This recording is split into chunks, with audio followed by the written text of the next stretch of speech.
You know, we talk about temperature pretty much every single day, but have you ever stopped to think about what those numbers, those degrees, actually mean?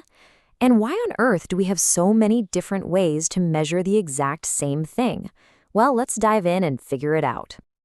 All right, so let me ask you something. If I told you it was 25 degrees outside, what would you put on?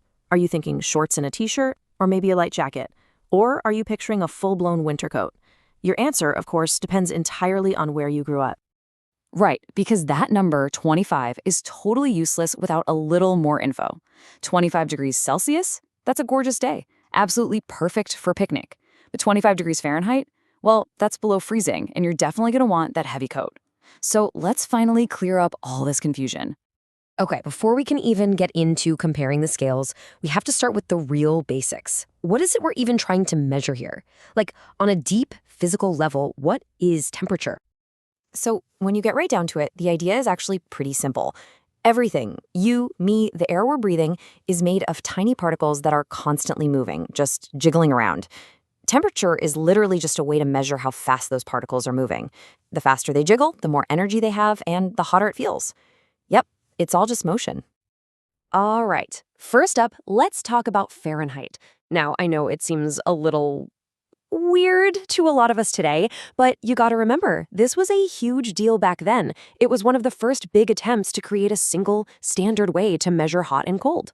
So this guy, Daniel Gabriel Fahrenheit, was making these amazing thermometers back in the 1700s, but he needed a reliable system to put on them. He needed fixed points that he could recreate anywhere. So he used things like the temperature of the human body, and famously, a super cold mixture of ice, water, and salt.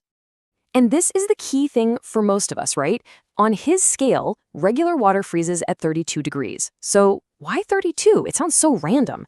Well, it wasn't, not really. It's just what happened when he set his 0 point to that freezing, salty water he was using.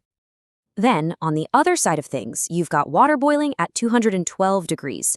Now that gives you this big 180-degree range in between. And some people will tell you this is actually better for talking about the weather, since each degree is a smaller, more precise step. It's a system really built for human experience, which kind of explains why it's stuck around in places like the United States. But you know, a lot of people looked at numbers like 32 and 212 and thought, there has to be a simpler way.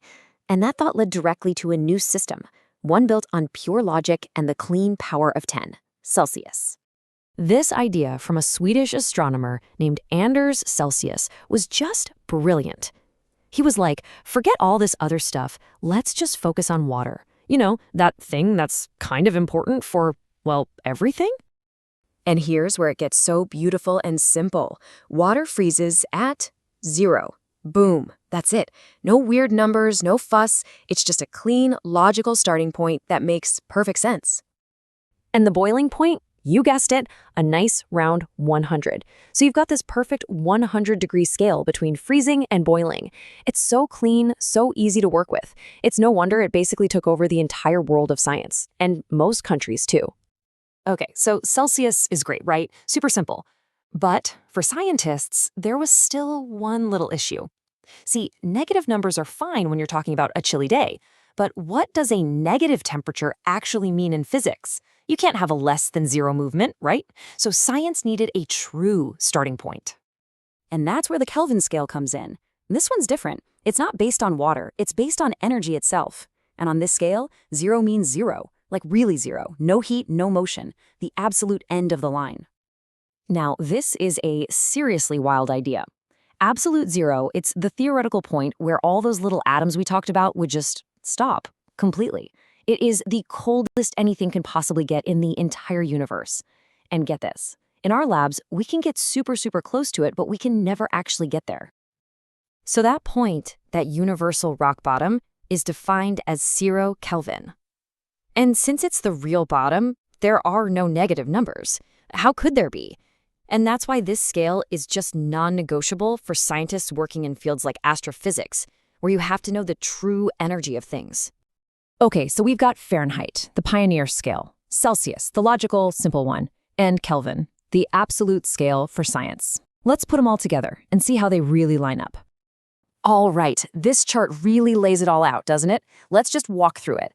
Look all the way down at the bottom, absolute 0. That's our 0 Kelvin, the true starting point. But in Celsius, that's a crazy cold, minus 273.15. And in Fahrenheit, it's an almost unbelievable minus 459.67. Okay, let's come back up to something more familiar. Water freezing.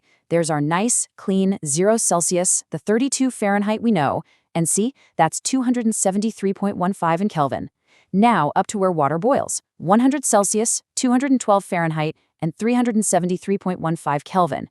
Now here's the really cool thing to notice. See how the jump from freezing to boiling is 100 for both Celsius and Kelvin?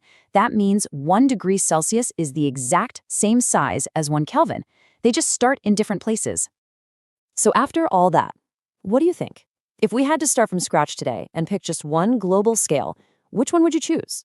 Would you go with the simple water-based logic of Celsius, the more fine-tuned human scale of Fahrenheit, or the absolute scientific truth of Kelvin?